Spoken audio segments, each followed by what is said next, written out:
The Grave House by LeBron Keener. Years ago in this very town, back when it was a mere village, something happened that was so horrific that even the people today refuse to talk about it. Even though the tragedy is never discussed, it has never left their minds entirely.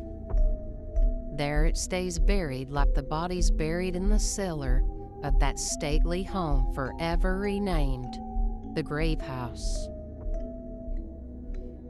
Some of the older people in town remember it for its old-world Victorian splendor. With its 4-story tower, wraparound porch, and tall stained glass windows, it was charming.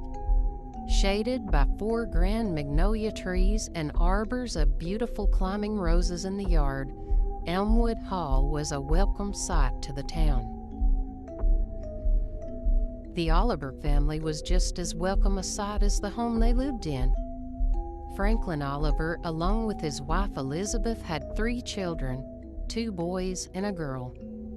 Frank Jr. was the oldest at 10 years old, followed by John, who was 8, and Mary Beth, the youngest, at 5 years old. The 2 boys had their father's dark handsomeness, and Mary Beth had her mother's beauty and golden blonde hair. They all 3 practiced the etiquette their mother had taught them and were known in the town as beautiful, wonderful children. The Oliver family was always together in church, not on the front pew, but there nonetheless, an ideal family in ideal Sunday dress. Holding their Bibles, sitting together among the townspeople, singing, "Are you washed in the blood of the Lamb?"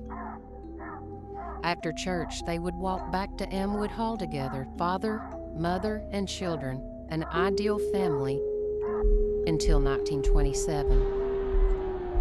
Yes, it was 1927, August, I recall, an unusually hot summer. Elmwood Hall was quiet. The Ford Model T was not out front. The Oliver family was gone, but where?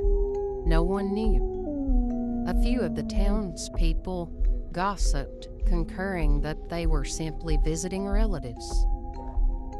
About a week had passed before there was any sign of their return.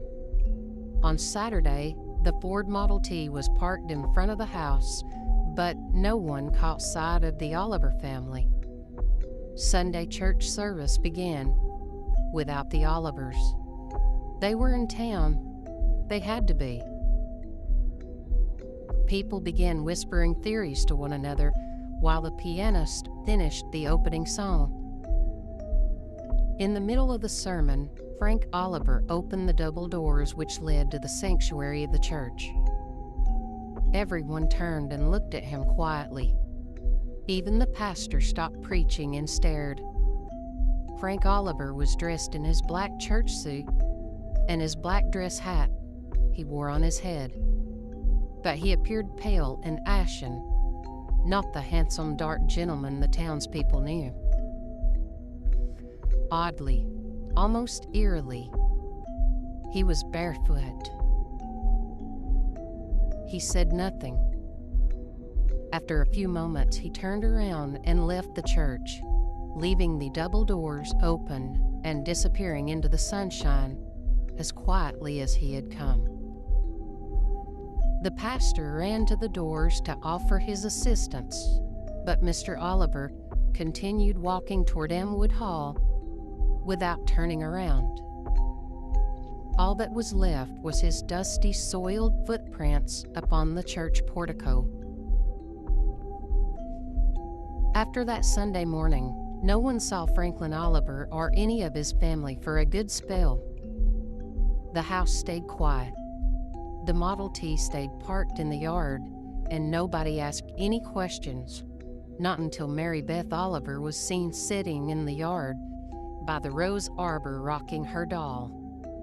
The 5-year-old appeared just as her father had, pale and ashen and covered in dirt. She paid no one any attention when they walked up to her. but stared down at her doll, singing over and over, "Bye, bye, baby, bye. Bye, bye, baby, bye. Bye, bye, baby, bye. Bye, bye, baby, bye." "Honey, where is your mommy and daddy?" asked one of the ladies in the group of onlookers. "Bye, bye, baby, bye. Bye, bye, baby, bye." Mary Beth never looked up but continued singing to her doll.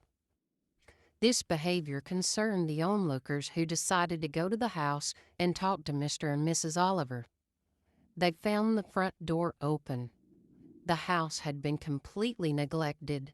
The furniture was dusty, and the air was damp and musty, with a sweet scent of decay. One lady held the dirt-covered child, who continued to sing to her doll while the men searched the house. "Bye, bye, baby, bye. Bye, bye, baby, bye." The bedrooms were not slept in. The beds were made. The clock in the entry hadn't been wound and was completely stopped. "Bye, bye, baby, bye." It was then that everyone heard the man's traumatizing scream. It was in the cellar. There, one of the men found the dismembered remains of Elizabeth, Frank Jr., and John in shallowly covered graves, along with Mr. Oliver, who had been shot, laying across the shallow graves of his family. There was also the freshly dug but unoccupied grave that he had meant to be for little Mary Beth. No one talks to this day about what happened in that old house. Mary Beth ended up in the insane asylum across the river with no hopes of ever getting out, completely void of sanity. Some people wish they would tear the old house down. Others want it to stand as a monument to the memory of the Oliver family. Oh, but no one talks, except for Mary Beth Oliver, and no one's listening to her. "Bye, bye, baby, bye. Bye, bye, baby, bye. Bye, bye, baby, bye."